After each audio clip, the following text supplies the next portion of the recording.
नमस्कार दोस्तों, मैं बहुत बहुत स्वागत करता हूं आप सभी का एक बार फिर से हमारे आज के इस नए वीडियो पे। और दोस्तों, आज के इस वीडियो में हम बात करने वाले हैं वैसे लोगों के बारे में जो कि मल्टीपल डेब्ट का शिकार हो चुके हैं। उनके बहुत सारे क्रेडिट कार्ड के बिल अभी आउटस्टैंडिंग हो गए हैं। उन्होंने बहुत सारे पर्सनल लोन ले लिए थे अलग अलग बैंकों से, अलग अलग NBFC कंपनियों से, या फिर उनका किसी बैंक से पर्सनल लोन चल रहा है। मतलब कुल मिला जुला के एक ऐसा सिचुएशन जहां पे आपका 2 से ज़्यादा कोई लोन या फिर क्रेडिट कार्ड अगर आप टाइमली पेमेंट नहीं कर पा रहे हैं तो इसको बोलते हैं मल्टीपल डेब्ट। फॉर एग्जांपल, अगर आपका सिर्फ एक ही क्रेडिट कार्ड है और आप उसका 2 महीने 3 महीने से आप पेमेंट नहीं कर पा रहे हैं तो ये कोई गलत बात नहीं है, क्योंकि आप अभी तक सुरक्षित हैं, आप मल्टीपल डेब्ट का शिकार नहीं हुए हैं। अगर मान लेते हैं कि आपका एक क्रेडिट कार्ड है और एक पर्सनल लोन है, ठीक है, दोनों की आप पेमेंट नहीं कर पा रहे हैं, तब अभी तक आप बिल्कुल सेफ और सुरक्षित हैं, क्योंकि आप मल्टीपल डेब्ट का शिकार नहीं हुए हैं। मल्टीपल डेब्ट का मतलब क्या होता है कि सेम कैटेगरी के अंदर बंदा अब पेमेंट नहीं कर पा रहा है किसी भी कर्जे का। सपोज करो कि आपके 2 पर्सनल लोन चल रहे हैं और आप दोनों का पेमेंट नहीं कर पा रहे हो, तो मतलब कि आप मल्टीपल डेब्ट में जा चुके हो। आपके 2 अलग अलग क्रेडिट कार्ड हैं और आप दोनों का पेमेंट करने की स्थिति में नहीं हो, तो आप क्रेडिट कार्ड के मल्टीपल डेब्ट में का आप शिकार हो चुके हो। तो ऐसे में दोस्तों, जब ये ऐसा सिचुएशन आ जाता है जहां पे इंसान इस लायक भी नहीं हो पाता है कि वो अपने क्रेडिट कार्ड का जो मिनिमम पेमेंट होता है वो भी कर सके, ताकि उसका सिविल स्कोर खराब ना हो और बैंक की ओर से रिकवरी के लिए उसको बार बार कॉल्स ना आए, बार बार उसको हरासमेंट झेलना ना पड़े। क्योंकि नॉर्मली या तो आप क्रेडिट कार्ड का टोटल आउटस्टैंडिंग पेमेंट करते हो या फिर जो मिनिमम पेमेंट होता है आप वो करके जो भी आपका जो आउटस्टैंडिंग जो बच जाता है वो अगले महीने के बिल के साथ ऐड होकर आता है। लेकिन गाइज, ये फैसिलिटी सिर्फ और सिर्फ क्रेडिट कार्ड में है। अगर आप पर्सनल लोन आपने लिया है, ठीक है, तो उसकी किस्तें पहले दिन से ही आपको पता है। अगर आपने 12 महीने 14 महीने, ठीक है, 27 महीने की अगर आपने किस्तें बनवा रखी हैं तो आपको हर महीने फिक्स अमाउंट जो आपको EMI है वो पे करनी होती है। क्योंकि क्रेडिट कार्ड में कोई वैसा EMI शुरू में नहीं होता है। आप कुछ प्रोडक्ट परचेज करते हो तो वो एक अलग चीज़ है, लेकिन नॉर्मली क्रेडिट कार्ड का हर महीने का बिल वही आता है जो आपने पिछले महीने यूज़ किया था। तो कभी कम कभी ज़्यादा ऐसा होता रहता है, इसका तो कोई फिक्स नहीं है। ठीक है, तो हम बात कर रहे हैं पर्सनल लोन का। तो इसमें आपको पहले से ही पता होता है कि आपकी इतनी किस्तें भरनी है और एक्यूरेट जितना किस्त बन रहा है आपको उतना ही करना होता है, उससे कम आप कर नहीं सकते। तो यहाँ पे मिनिमम पेमेंट का कोई सीन है नहीं। या फिर अगर आपने ऑनलाइन एप्लीकेशन से लोन ले लिया है तो आप पहले दिन से ही बर्बाद हो। अगर आपने किसी ऑनलाइन एप्लीकेशन से लोन लिया है, जैसे कि क्रेडिट बी से आपने लोन लिया है, मोबीक्विक से लिया है, रूपी रेडी से लिया है, किस्त से लिया है, DMI फाइनेंस से लिया है, नावी से लिया है, ऐसे तमाम बहुत सारे आपको प्ले स्टोर पे भर भर के इसके जैसे और भी न जाने कितने अनगिनत आपको चाइनीज एप्लीकेशन मिल जाएंगे जो कि 5 मिनट के अंदर अंदर लोगों को छोटे छोटे लोन्स दे देता है। ठीक है, हालांकि RBI जो है रेगुलर ऐसे एप्लीकेशंस को बैन करती रहती है, लेकिन फिर किसी नए नाम के साथ ऐसे एप्लीकेशंस प्ले स्टोर पे आ जाते हैं जहाँ पे लोगों का मोबाइल का डेटा हैक करके, उनके गैलरी का एक्सेस लेकर, उनको छोटे छोटे लोन प्रोवाइड्स करके उनको इस तरीके से अपने जाल में फंसा लेता है कि जितना आप लोन लेते हैं उससे कहीं ज़्यादा लोन का जो अमाउंट है वो रीपेमेंट आपको इन एप्लीकेशंस को, कंपनियों को करनी होती है। आप 5,000 का लोन के लिए अप्लाई करते हैं तो प्रोसेसिंग फ़ी और हैंडलिंग फ़ी के नाम पे लगभग 1,500 रुपये उसी टाइम काट लेंगे। आपके खाते में आएगा 3,500 रुपये, लेकिन आपको अगले महीने जो है इस 5,000 के लोन के बदले आपको 7,000 पेमेंट करना होगा। मतलब जितना आपके खाते में आया उसका डबल। और ये भी मत सोचो कि आप और टाइम ले पाओगे, क्योंकि जैसे अगर एक दिन का गैपिंग होता है तो आपको रेगुलर बेसिस पे कॉल्स आना शुरू हो जाएगा, गाली गलौज, ठीक है। और फिर लास्ट में चूंकि आपने चाइनीज एप्लीकेशन को डाउनलोड किया है तो चाइना जो है अपना दिमाग लगाएगा ही। वो क्या करते हैं, आपके कॉन्टैक्ट लिस्ट, मतलब कि आपके मोबाइल के अंदर जितने नंबर सेव हैं उसी नाम के साथ, जैसे कि अगर आपने अपने वाइफ का नाम सेव कर रखा है, वाइफ के नाम से आपने अपने जहां आप काम करते हैं वहां के मैनेजर का नाम आपने मैनेजर या फिर बॉस के नाम से सेव रखा है, तो उनको ये पता चल जाएगा कि ये इसके मैनेजर का नंबर है, ये इसके बॉस का नंबर है। तो आपको उसके एवज में आपको धमकी देंगे कि अगर आप पेमेंट नहीं करते हो तो आपके बॉस को कॉल कर देंगे, और जो भी आपकी गैलरीज में जो भी आपकी फ़ोटोज़ हैं उसको एडिटेड करके वो कहीं भी भेज सकते हैं। तो एक तरीके से आप बिल्कुल भी उस ट्रैप में फंस जाते हो। और तो इसीलिए तो मैं बिल्कुल भी सजेस्ट नहीं करता हूँ कि मैं कहता हूँ यार तुम रोड पर जाके भीख मांग लो, वो बेटर है। थोड़ा सा कड़े शब्दों का प्रयोग कर रहा हूँ, रोड पे बैठ के भीख मांग लो वो बढ़िया है, लेकिन कभी भी ऑनलाइन ऐप से लोन मत लेना। लोन लेना है बैंक जाओ, ब्रांच जाओ, अपना आईडी प्रूफ के साथ जो भी डॉक्यूमेंट्स है उसके साथ प्रॉपर बैंक से लोन ले लो। एटलीस्ट वो इतने निर्दयी नहीं होते हैं कि तुम्हारे कॉन्टैक्ट लिस्ट पे कॉल करेंगे या फिर तुम्हारे बॉस को, तुम्हारे मैनेजर को कॉल करेंगे, तुम्हारी माँ बहनों को गालियाँ देंगे, क्योंकि आप बैंक से अपना वो बना रहे हो। तो बैंक कभी भी ऐसी हरकतें नहीं करता है, और चूंकि वो आपका मोबाइल हैक ही नहीं करते हैं, वो सारा डॉक्यूमेंटेशन एक अलग ही लेवल का होता है।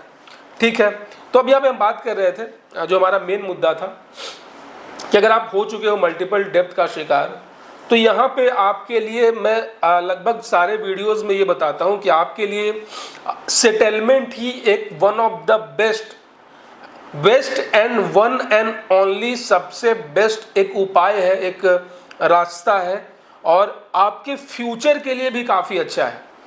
सेटलमेंट करवाकर ना सिर्फ आप इस कर्ज के दलदल से बाहर निकल सकते हो, एक चिंता मुक्त जीवन जी सकते हो। आपको जो रेगुलर बेसिस पे क्रेडिट कार्ड कंपनियों के, एनबीएफसीओ के जो कॉल्स आ रहे थे, ये कॉल्स से आपको मुक्ति मिल जाएगी। और सबसे अच्छी बात यह है कि आप फ्यूचर में, भविष्य में आप इस काबिल ही नहीं रहोगे कि आप फिर से किसी लोन के दलदल में फंसो, फिर से आप लोन के चक्रव्यूह में फंसकर फिर से वही अपनी हालात कराओ जो हालात आपकी अभी हुई है। दोस्तों, सेटलमेंट जिसको हिंदी में बोलते हैं समझौता, बेसिकली ये एक ऐसा प्रोसेस है जो बैंक्स और एनबीएफसी कंपनियों को ये नियम जो है ये मानना ही पड़ता है, क्योंकि जब इन्होंने पहली बार बैंकिंग के लिए या फिर एनबीएफसी कंपनी खोलने के लिए जब इन्होंने गवर्नमेंट से परमिशन मांगी थी, जब आरबीआई से जब भी कोई बैंक इंडिया में खुलता है तो पहले क्या होता है, उसको आरबीआई से लाइसेंस लेना पड़ता है, परमिशन लेनी होती है। ऐसा तो है नहीं कोई भी मुंह उठाकर अपना बैंक खोल देगा। आरबीआई को ये बात पता है कि अपने देश की जो आबादी है, बहुत सारे ऐसे लोग हैं या फिर कोई भी किसी के साथ भी बुरा वक्त कभी भी आ सकता है। अब बुरा वक्त कोई व्हाट्सएप पे मैसेज करके तो आता नहीं है, अचानक से किसी की जॉब चली जाएगी, अचानक से किसी का एक्सीडेंट हो गया, किसी का शॉप बंद हो गया है, ठीक है, अचानक से इतने खर्चे हो गए कि अब वो उससे ईएमआई नहीं भरी जा रही है। कुछ भी ऐसा इंसान के साथ हालात ऐसे ख़राब हो सकते हैं कि वो फुल पेमेंट नहीं कर पाएगा। ऐसे में वो इंसान इस काबिल भी नहीं है कि जितना उसने लोन लिया है उतना भी पे कर पाए, वो और इंटरेस्ट क्या ही पे करेगा, लेट पेमेंट क्या ही कर पाएगा, अलग अलग जो पेनाल्टीज लगी है वो क्या ही कर पाएगा। तो ऐसे में आरबीआई ने एक साफ निर्देश दे रखा है ऐसे बैंक और एनबीएफसी कंपनियों को कि जब भी कोई आपका ऐसा कस्टमर, कोई बोरोवर, अगर वो इस हालत में नहीं है कि वो लोन की रीपेमेंट कर पाए, क्रेडिट कार्ड का पेमेंट कर पाए, और अगर उसका कार्ड, उसका अकाउंट अगर एनपीए हो जाता है, ठीक है, तो आपको उससे जो है सेटलमेंट प्रोवाइड करना ही होगा। ठीक है, ये सेटलमेंट कोई भीख या खैरात नहीं है, ये ऑर्डर है बैंकों के सुप्रीम कोर्ट आरबीआई का। अब बैंकों को तो मानना ही पड़ेगा। ठीक है, तो यहाँ पे सेटलमेंट एक ऐसा प्रोसेस होता है जहाँ पे समझौता होता है बोरोवर और बैंक एनबीएफसी के बीच में कि हाँ, कि कम से कम में किसी तरीके से इस व्यक्ति को अब कर्ज मुक्त कर दिया जाए, क्योंकि इसे भी एक सम्मानपूर्वक जीवन जीने का अधिकार है। अब सपोज करो कि किसी का जो क्रेडिट कार्ड की लिमिट उसकी 1 लाख रुपए थी, उसने 1 लाख पूरा यूज़ कर लिया और अब वो पेमेंट करने के हालात में नहीं है, तो 2 महीने 3 महीने बाद क्या होगा, अब उसके ऊपर पर डे के हिसाब से चार्जेस लग रहे हैं, क्योंकि क्रेडिट कार्ड पे तो आप जानते ही हो अप टू 46% का इंटरेस्ट लगता है। तो उसकी अमाउंट हो गई 1,20,000, 1,40,000, जबकि उसकी लिमिट तो 1 लाख रुपए ही थी ना। तो ये जो 40,000 रुपये है, ये तो बैंक एक तरीके से अपनी कमाई करने के लिए उसके ऊपर लगाया है, जो भी इंटरेस्ट है, पेनाल्टीज है। अब चूंकि जब उसका अकाउंट एनपीए हो गया, नॉन परफॉर्मिंग एसेट्स, मतलब कि अब उससे बैंक की कोई कमाई नहीं हो पा रही है। जितना कमाना था वो कमा लिया बैंक ने, जब तक कि वो टाइमली पेमेंट कर रहा था, अब उस हालात में नहीं है। तो ऐसे में अब चूंकि बैंक पूरी तरीके से कोशिश करता है रिकवरी करने का, ठीक है, वो ये चाहता है, क्योंकि कोई भी बैंक या कोई भी इंसान नहीं चाहता कि उसका नुकसान हो। हालांकि आरबीआई का तो ऑर्डर है ही, लेकिन आरबीआई का ऑर्डर तब अप्लीकेबल होगा जब लगातार 3 महीने तक बंदा पेमेंट नहीं करेगा, जब उसका अकाउंट एनपीए हो जाएगा। तो इसीलिए देखता हो कि जैसे कि आपका 1 महीने 2 महीने का आपका डिले होता है, तो बैंक की ओर से काफ़ी हार्ड रिकवरी की जाती है कि किसी तरीके से जो ये बंदा है, कस्टमर है, कोई एक पेमेंट ही कर दे ताकि इसका अकाउंट जो है एनपीए ना चला जाए। ठीक है, तो इस दौरान बहुत ही हार्ड रिकवरी की जाती है। आपको अलग अलग नंबरों से, कॉल सेंटरों से कॉल्स आएंगे। ठीक है, लेकिन यही जो है ना, यही एक ऐसा मोमेंट है, ये 3 महीनों वाला, जो कि आपको सहना है, आपको बर्दाश्त करना है। और मैंने बहुत सारे वीडियोस में आपको बोले हैं कि आपको बिल्कुल भी घबराना नहीं है।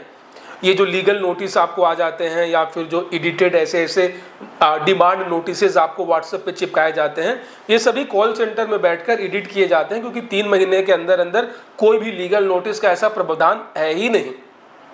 ये सिर्फ और सिर्फ आपको डराने के लिए भेजे जाते हैं ताकि आप डर जाओ और इनका पेमेंट कर दो, ताकि आपका अकाउंट एनपीए ना चला जाए। इसीलिए दोस्तों, जैसे ही आपको लगे कि अब आप इस हालात में नहीं हो कि अब आप पेमेंट कर पाओगे, ठीक है, तो आपको अपना 3 महीने के लिए अपना मोबाइल बंद कर लेना चाहिए। ये 3 महीने आप अपना मोबाइल बंद कर लो, बिल्कुल सुकून वाली ज़िंदगी रहेगी। कोई भी कॉल सेंटर से आपको परेशान नहीं करेगा, कोई भी रिकवरी का कॉल नहीं आएगा। 3 महीने बाद आप डेट नोट कर लेना, ठीक है, जब आपको पता चल जाएगा कि मेरा जो अब कार्ड है या फिर जो लोन अकाउंट है ये अब एनपीए हो चुका है। उसके बाद से अब बैंक जो रिकवरी के लिए कॉल्स कर रही थी, अब जो है ये सेटलमेंट के लिए आपको आगे से ऑफर देना शुरू करेगी, क्योंकि उनका भी अब नेक्स्ट जो फाइनेंशियल ईयर होता है उससे पहले जो है उनको अपना बैलेंस शीट क्लियर करना होता है। ठीक है, ताकि वो बैंक अपना रिपोर्ट आगे भेज पाए कि हाँ, हमने इस साल इतने कस्टमर्स को यहाँ पे जो है सेटलमेंट प्रोवाइड किया। सेटलमेंट बेसिकली क्या होता है कि आपका जितना भी आउटस्टैंडिंग है उससे आधे का आधा, मतलब कि 12.5% तक में आपका सेटलमेंट हो जाएगा। अगर आपका टोटल आउटस्टैंडिंग 1 लाख रुपए है, ठीक है, अभी तक टोटल 1 लाख रुपए हो गया है, तो ये लगभग 10 से 12 हज़ार रुपये में आपका सेटलमेंट जो है। हालांकि शुरुआत में आपको इतना ऑफर नहीं मिलेगा, थोड़ा सा यहाँ पे आपको नेगोशिएट करना होगा, उससे बार्गेनिंग करनी होगी। शुरुआती में वो आपको केवल 30 to 40% का ही ऑफ देते हैं, मतलब 1 लाख रुपए पे आपको ये बोलेंगे कि आपको 30 से 40 हज़ार के बीच में आपका सेटलमेंट हो जाएगा, मैटर खत्म करो। लेकिन आपको एग्री नहीं करना है, आपको वहाँ पे थोड़ा सा और बार्गेनिंग करना है, क्योंकि यहाँ पे आपको अपना बार्गेनिंग स्किल्स का यूज़ करना है। तो लगभग 15 से 20% तक में डील हो जाती है, किसी कस्टमर का तो 5% तक में भी हुआ है। तो आपको कितने परसेंटेज पे सेटलमेंट करवानी है, डिपेंड करता है कि आप किस तरीके से बात कर रहे हो और किस तरीके से आप वहाँ पे बार्गेनिंग कर रहे हो। ये तो एक अलग विषय हो गया। अब हम यहाँ पे बात कर लेते हैं कि किस तरीके से सेटलमेंट जो है आपके लाइफ के लिए कितना बेटर है। तो दोस्तों, चूंकि अब आप 3 महीने तक लगातार कोई पेमेंट नहीं कर पा रहे थे, तो जो भी किस्तें थी जो अभी तक आप पे करते आए थे, वो पैसे कहीं ना कहीं धीरे धीरे ही आपके पास अब सेव हो रहे हैं। तो 3 महीने के बाद ऐसा नहीं होगा कि आपका जेब बिल्कुल खाली रहेगा। अब जरूरी नहीं है कि 3 महीने बाद ही, आप 5 महीने, 6 महीने, 7 महीने, 8 महीने बाद सेटलमेंट कराओ। तो इन 5, 6, 7, 8 महीनों में कुछ पैसे आपके सेव हो जाएंगे। इतना सेव हो जाएगा जिससे आप आराम से सेटलमेंट कर पाओगे। उसके बाद आपको इतने दिनों तक आपको हरासमेंट नहीं झेलना पड़ेगा, आपको कोई भी रिकवरी के लिए कॉल्स नहीं आएगी, आपको अपना मोबाइल नंबर बंद कर लेना है। और फाइनली जैसे ही आप सेटलमेंट कर लोगे, तब तो आप बिल्कुल टेंशन फ्री, क्योंकि वो आपका टैग हट गया बोरोवर का, बैंक का आपका सारा खाता क्लोज। अब आप बिल्कुल निश्चिंत, टेंशन फ्री जिंदगी। और सबसे अच्छी बात होगी, जैसे ही आप सेटलमेंट कराओगे, ये आपके सिविल के अंदर ये शो करना शुरू कर देगा अगले 7 सालों के लिए। इट मीन्स कि अगले 7 साल तक अब आप चाहकर भी फिर से अगर आपके मन में कुछ बदमाशी आएगी कि यार मैं फिर से कोई क्रेडिट कार्ड ले लेता हूँ, फिर से कोई लोन ले लेता हूँ, अब भले आपने कितना सफ़र किया है, कितना झेला है, कितनी बेइज्जती आपकी हुई है, लेकिन इंसान का मन ही ऐसा होता है कि यार, तो इसीलिए बैंक ये नहीं चाहती है कि जो इंसान अभी हाल में ही इस बुरे दौर से गुजरा है, जो अभी ये हाल में ही जो बर्बाद होने के कगार पे पहुंचा था, ये फिर से कोई बदमाशी करे, फिर से कोई लोन ले ले। इसीलिए आप अगले 7 साल तक कोई भी आप क्रेडिट कार्ड नहीं ले पाओगे। ठीक है, तो आप अपने सेविंग्स के पैसों पे ही काम करना शुरू करोगे। जो भी आपकी ज़रूरतें होंगी आप अपने डेबिट कार्ड का यूज़ करोगे। वो आपका अपना पैसा है, जैसे मर्जी वैसे खर्च करो, किसी को 1 रुपया पेमेंट नहीं करना। किसी को अपने ही यूज किए पैसे पे इंटरेस्ट नहीं देना, कोई भी लेट पेमेंट चार्ज नहीं देना, कोई पेनाल्टी नहीं देना, ठीक है। तो सोचो कितना सुकून वाला वो मोमेंट होगा कि आप अपने पैसों का यूज कर रहे हो, अपने कमाए हुए पैसों का, जिसके ऊपर आपको 1 रुपया किसी को पेमेंट नहीं करनी, कोई भी इंटरेस्ट नहीं देना। दूसरा, आपको पता रहेगा कि अब मुझे कोई भी बैंक लोन नहीं देगी, तो आप क्या करोगे, आप सेविंग्स करना शुरू करोगे। आप अपने मेहनत, अपना जो आप वर्क कर रहे हो, इधर अगर आप एम्प्लॉय हो तो ज़्यादा मेहनत करने लगोगे कि आपको जल्दी प्रमोशन मिल जाए, या फिर अगर आप बिजनेसमैन हो तो और मेहनत के साथ और एक एनर्जी के साथ आप एक टेंशन फ्री होकर आप अपने काम के फोकस करना शुरू करोगे, क्योंकि आपको पता है कि आप मुझे कोई लोन देने से नहीं, अब जो भी मुझे हासिल करना है अपनी मेहनत पर करना है, मुझे बड़ा आदमी बनना है। तो यहाँ से आपकी लाइफ जो है वो चेंज होना शुरू होगी, और इस सेटलमेंट जो कि आपकी लाइफ में वरदान बनकर आया था, आपको काफ़ी कुछ सिखा कर जाएगा, आपको एक सबक देकर जाएगा कि ये उधार का, कर्ज का ज़िंदगी नर्क के समान है, किस तरीके से रिकवरी और कलेक्शन वालों ने आपकी बेइज्जती करी थी।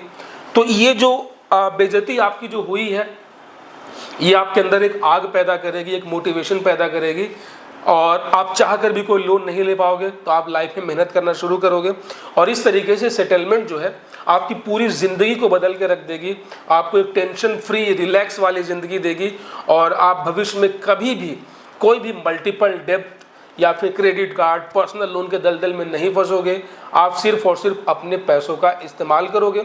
और अगर मान लेते हैं कि सडनली अगर आपको कुछ छोटा मोटा अगर लोन लेना भी पड़े, सपोज करो कि कुछ मोटरसाइकिल फाइनेंस करवाना हो, टीवी फाइनेंस करना हो, तो आपके घर में इतने सारे रिलेटिव्स हैं, आप अपनी वाइफ के आईडी पे ले लो, उनके आधार कार्ड, पैन कार्ड पे ले लो, उनका सिविल तो सही है ना, सिविल तो आपका खराब हुआ है, आप बचे हो ना। आप छोटे छोटे लोन तो ले सकते हो बाद में दूसरों के नाम पे। तो इस तरीके से दोस्तों आप इस रूल को फॉलो करके आप अपने लाइफ को, अपने टाइम को, अपने मनी को सेव कर सकते हैं, और एक अच्छा जीवन जी सकते हैं। आशा और उम्मीद करता हूँ इस वीडियो से आप चीज़ों को सीख पाए होंगे, जो मेरे कहने का मतलब था आप उसको समझ पाए होंगे, और इसे आप अपनी लाइफ में इम्प्लीमेंट करेंगे। और अगर आप भी किसी कर्ज के दलदल में फंसे हुए हैं, क्रेडिट कार्ड, पर्सनल लोन, ऐसे तमाम चीज़ों में, तो आप सेटलमेंट का रास्ता अपनाकर आप इससे बाहर निकल पाएंगे। दोस्तों, अगर आपका कुछ क्वेश्चन है, कुछ विचार है, या फिर कुछ ऐसा प्रॉब्लम है जिसका सॉल्यूशन आपको नहीं मिल रहा है, तो वीडियो के नीचे कमेंट बॉक्स आपके लिए ही खुला हुआ है हमेशा।